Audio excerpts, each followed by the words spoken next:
that there is an integrated and dignified living for seniors that is near amenities and services, that there's affordability for the next generation. Let's keep our next generation here. Let's have them be the ones that build the businesses, and let's have it so that they can afford to live here. It's a world destination for public art, and it's a focus on health and wellness. So I thought those were really strong values, and just a great discussion during that part of the exercise. And then the third question was, now how does the Civic Center itself reflect all these values? How does it reflect the great attributes of where you are, and how does it reflect your aspirations for what makes this a model community? And so there was a whole range of ideas that came out of that discussion that were really telling, I thought. And one of the most interesting ideas was this notion that the Civic Center is the center of a starfish, and that the starfish reaches out, its legs reach out into the community in different ways. And it's a green network starfish, it's a transportation network starfish, it's also a cultural starfish. So there's a hub of cultural activity in the center, but then it reaches out into the community. So the whole notion of a starfish, was a really great analogy, I thought, from one of the participants. So I talked about that here, that the community, or the Civic Center features the agricultural offerings of the region, food, wine, and beer, that it promotes social interaction. It's easy to come to the Civic Center and interact with other members of the community, of all generations, of all ethnicities, of all socioeconomic levels, that's just easy to do. And I think that carried nicely from how many perceived how it is to live in this community now. So let's not lose that, and let's make the Civic Center a place for that coming together. There are places for community education and more meeting spaces. There's this multifunctional library, and the more we talked about all these exciting things the library is doing, we started talking about the library as a cultural anchor for the community, that this is where a lot of things are happening for kids, for families, for seniors, for everybody. The Civic Center features community art and music. There's a sculpture garden that maybe runs throughout the Civic Center area. There's a new events center that has 250 to 300 seats. There's space for off-the-grid events and infrastructure for off-the-grid events. And there are, the Civic Center features unique retail and lodging, attracting the right amount of tourism. So the right amount being the key idea there. And then there was a lot of input in this category. So there's two slides here. Again, just the notion of the starfish. This is the hub of things that are reaching out into the community. There's the notion of a boutique hotel that might have some type of what we're calling agro-retail on the ground floor, that might have dining on the ground floor, and that might have music options. Maybe there's a restaurant with a small live music stage. So in the evening you could go to dinner or go to a live music. That development exemplifies sustainable design, provides ecosystem services. So this is maybe not familiar to everybody, but a way that new development is being looked at and measured right now is through what's called the providing of ecosystem services. And essentially what that says is that when this was a natural land before there was any development here, the land provided a certain amount of carbon sequestration, a certain amount of oxygen production, a certain amount of water cleansing, a certain amount of habitat, food, et cetera, et cetera. And the notion of providing those same ecosystem services after the site is developed at just as high a level is something that is being attained in many examples of sustainable development around the country now. And so sort of being deliberate about planning that, designing it, and measuring that is something that was talked about in one of the sessions. I thought that was a really great aspiration. That development exemplifies intergenerational living from millennials to seniors. And that the Civic Center is a showcase of prototypes for model development, so that there's no boilerplate development here. That all of these kinds of uses, intergenerational living, live work, and business incubation, are exemplary. And one of the advantages that the town has is that they own this land. So there's a little bit more of an ability to get what the town wants on the land because they own it, and they can engage development partners that want to work with them, to provide these kinds of developments that are desired by the community. So the idea that that the kinds of development that occur in the Civic Center are exemplary. They're not just the usual thing. And was, I thought, a really great idea and a great aspiration. And in particular, this notion of a really creative intergenerational living environment was really compelling. It's how do we have a place where seniors can live, but they're not sequestered.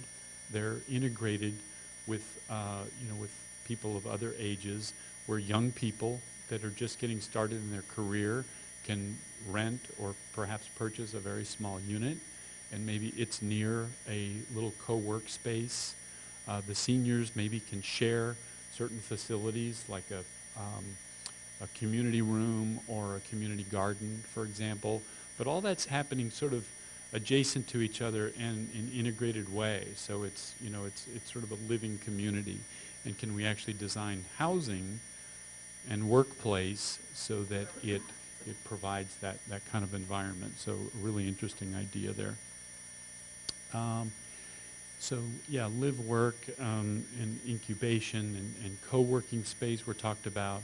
That the natural resources of the site are featured. So there's actually a deliberate plan to preserve not only the oaks, but to tie all of the green spaces together into a system, into a network, and perhaps that becomes something like a botanical garden where you actually start featuring native plants or maybe some exotics and make a rather special place.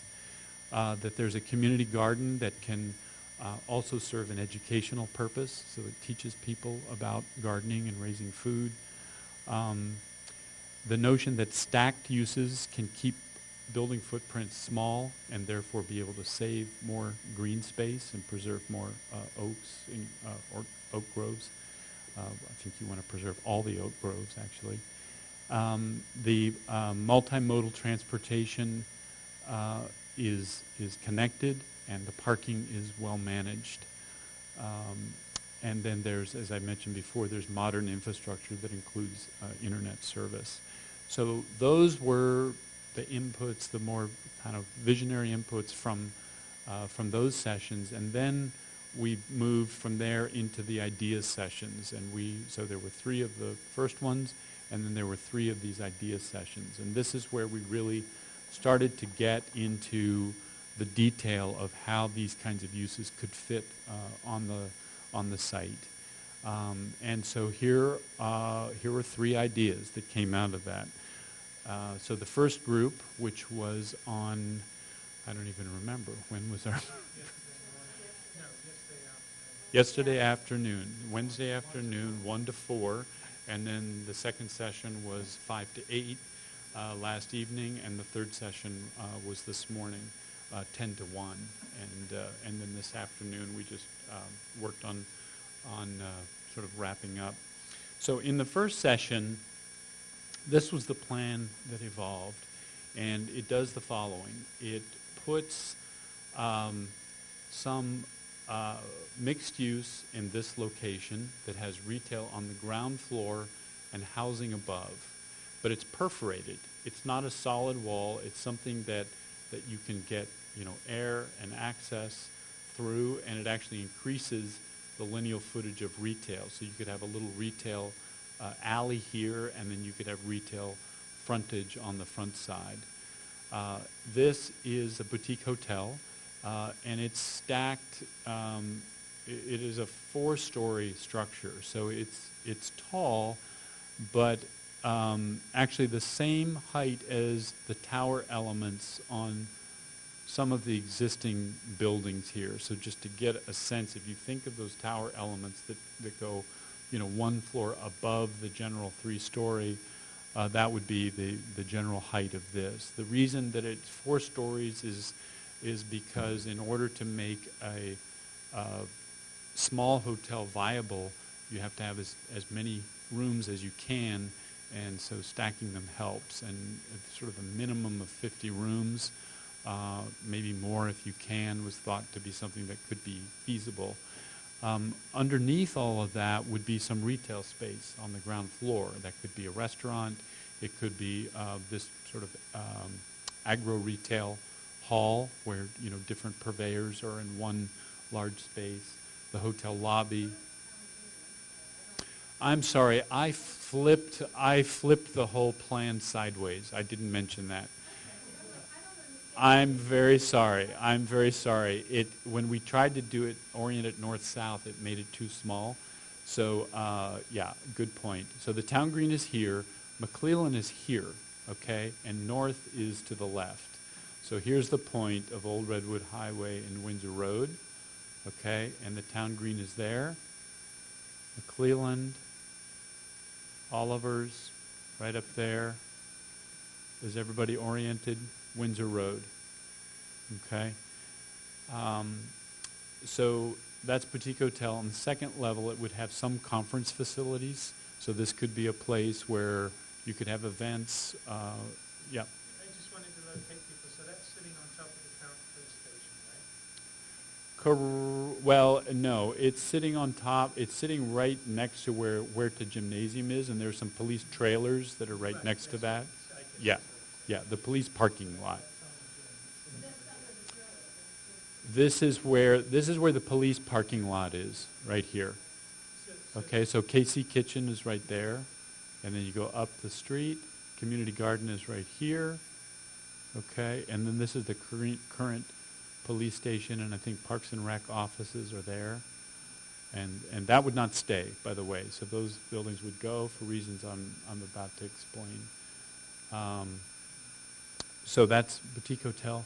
This element is something that is common to all 3 schemes, and it is a combined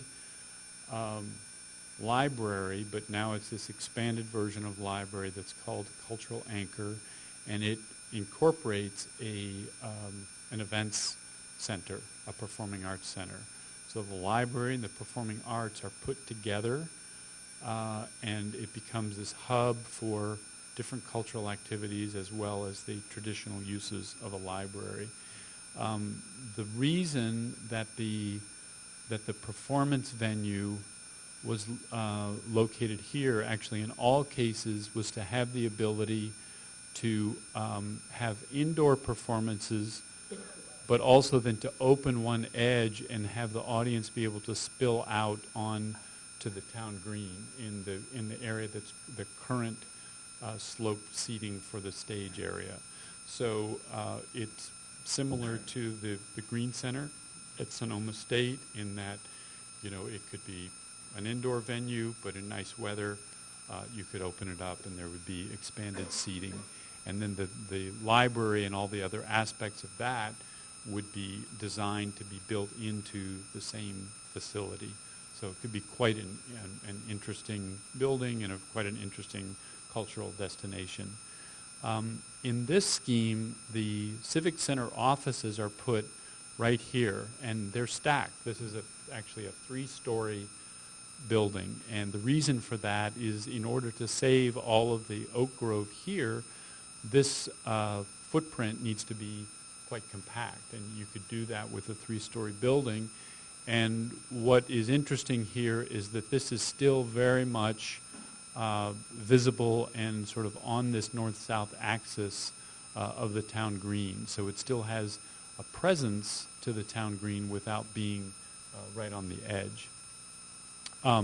This area in here would be preserved oak grove and then parking in between. So one of the issues with adding all this development is you're going to need parking space. And so where the current parking is for the school district and for the Civic Center, you would keep that as parking, and then you would expand it into the areas when these buildings are demolished. And that parking becomes something that's very accessible to the town green and also to all of the uses on the town green. So this area would be where green belt comes through, and then interspersed with the trees would be areas for parking. And then this northern area would be some of this intergenerational housing. So there would be some housing over here that faces the housing across Old Redwood Highway, and there would be some housing here that would face, across Windsor Road. But then there would be a green belt that goes through that. There's actually a small stream that goes through this area, and that would want to be part of this green belt system, and trails could run along that, et cetera. So that's what this northern part would be here. And on this scheme, we actually have the police station right up at the point, and they would need to have their associated parking lot with them, which could be behind the station. They would have easy access to get onto Old Redwood and Windsor Road. They would be near the town green, but not so close as they are now. That's where the oil thing is. It's not town-owned. So the town is currently talking to Windsor Fuel. They are interested in talking, and there's no agreement at this point, but there are discussions to do some sort of a partnership there. Yeah.